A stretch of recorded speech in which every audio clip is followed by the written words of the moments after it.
heard this concept of people not accepting Hashem's forgiveness. I don't know. What does that mean exactly?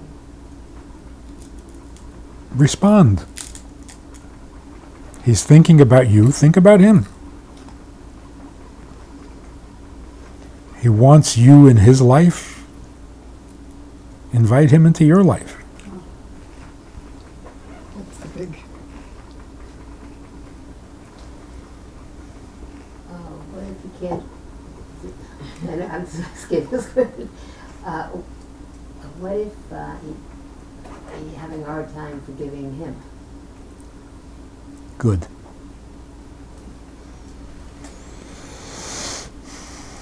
Good. How's that good? No, good question. You know, reward and punishment works both ways.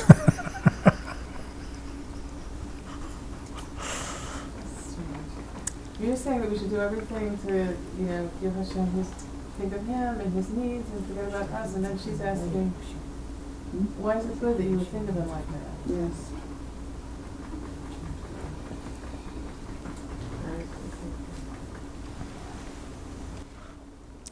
Not forgiving him is all part of the relationship.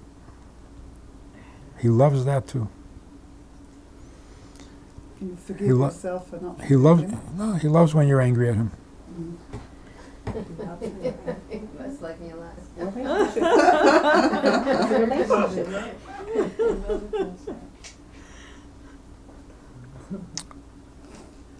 That's what I mean when I said, how do you know Knowledge what of the Hashem relationship, needs? I guess.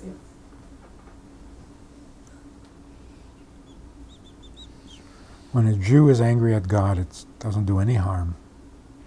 Not to the Jew and not to God. So for some people, it's inappropriate to be angry at God because that's a downer. For some people, being angry at God is their strongest connection. You take that away and Because it shows their connection and that they are making yes, they're obsessing. That's not healthy either. That's okay. God obsesses about us too. So how do you work your way through it if you're angry? It's not so bad.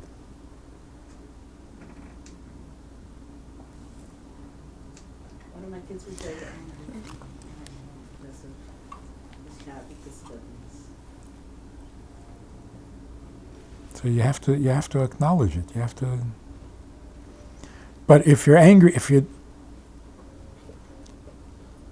you can be that angry at him, then you can also be that involved with him. So it's all part of the package. Not.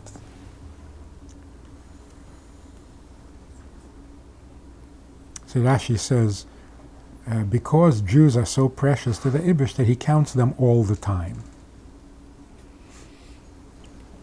Like, he counted them when they came out of Mitzrayim, and he counted them after the Egel, and he counted them. So the Rebbe says, that's all the time? And Rashi says, he counts us all the time. And then he mentions 3 times. And each time after some major event. So the Rebbe says, Rashi is saying 2 separate things. He counts us all the time. Torah mentions those occasions where, something unusual happens and he counted us then also. But he counts us all the time. But if you're angry at Hashem, isn't it like there's something wrong with your faith? Like you hear this thing like Hashem loves every person like an only child. So if you're angry at Hashem, like the conscious thing, if your kids are angry, you say, oh, there's something wrong with this kid. Why is he angry at me? I had his best interest. I tried to do everything. So if we're angry at Hashem and he did something bad to us, we've all here lost somebody we loved, or bad things happen to us, or bad things happen to people we know. Like, it doesn't show like there's a lack of our faith in him, there's a lack of our trust in him. Like, if we're angry at him, it's like very juvenile.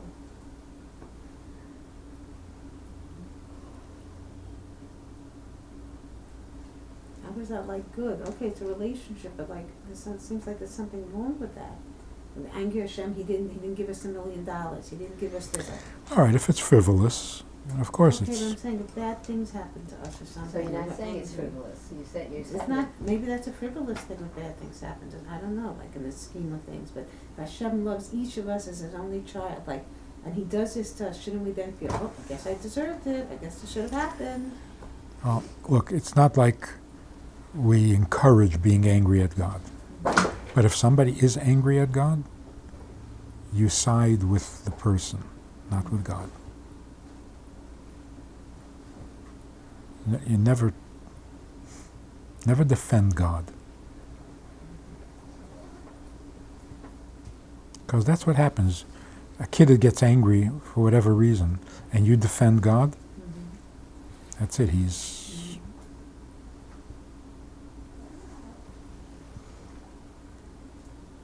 doesn't make it better to defend God. So, if God is really that good and everything is for the good, so make it a little easier to see.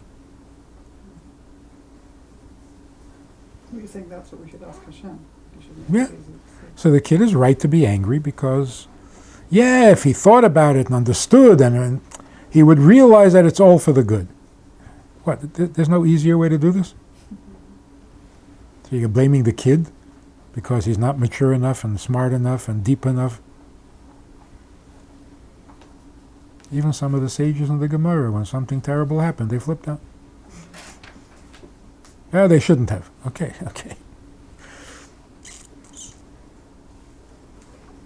So are you supposed to agree with the kid? Yeah, absolutely.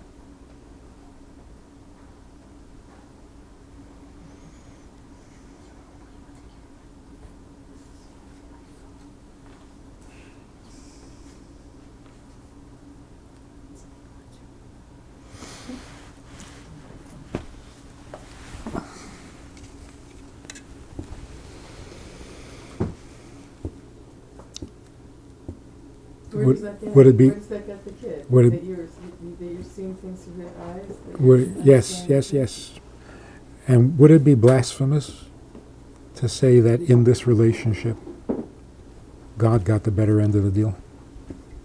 like with what? Like there Yeah, is- would that be wrong? What? Is that okay to think that way? I think it's true. I can't, we can't hear you, because you lower your voice a bit. Like God got the better end of the deal because the person is angry at her? No. No. In general. In the shidduch between us and God, I think he...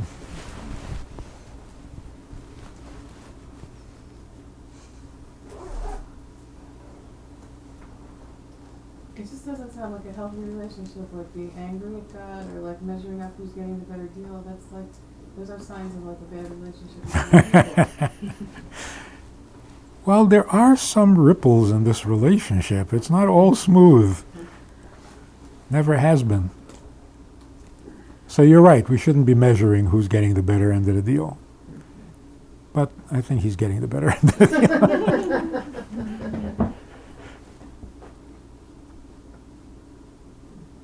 And he knows it. Really? It's sort of like a weird thing to say because we're supposed to be so grateful to Hashem. We're supposed to do this bonus and seeing the greatness of Hashem. All this. And we are, and that's amazing. There was some Rebbe in Poland who said, the Eibishter knows everything. He knows what was, what is, and what will be. But I promise you, he is surprised at how good we turned out.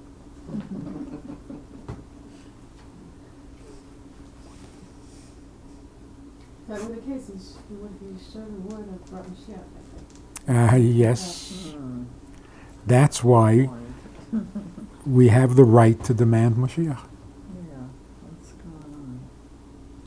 Not to beg, to demand. Certainly at this point in history.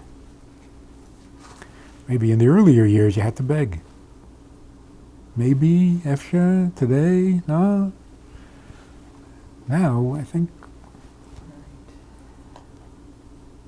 and the Rebbe kept saying, there's absolutely no excuse for Mashiach not being here. Don't tell me we're not good enough. I feel like it's the parent who says to the kids, do this, and doing such a good job that you keep like saying, like, just clean up Yeah, a little bit more. Just do a little more, and then you'll get it. He's loving it.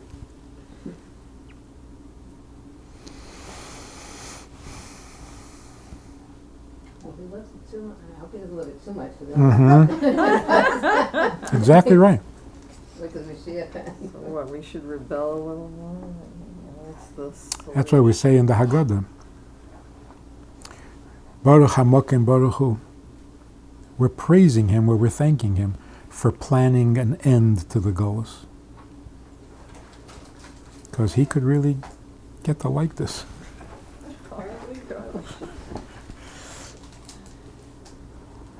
Yeah.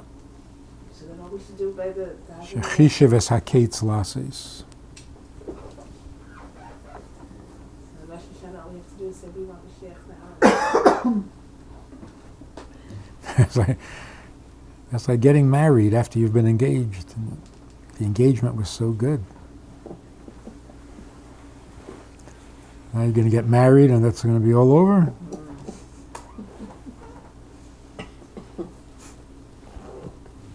Well, marriage requires more commitment. It's harder than being engaged. Well, I've been speaking about this for a very long time. There should be children's books. From children's books should stop catering and stop promoting narcissism and selfishness and pettiness. And every book, it's disturbing. There should be children's books that talk about God's view of things. I love God so much because he gives me everything. He gives me this and he gives me that. It's nauseating. That's what God is? Your babysitter? There should be at least one good children's book that says this happened, that happened, the day began, the day is, and now at the end of the day, I hope it went the way he wanted.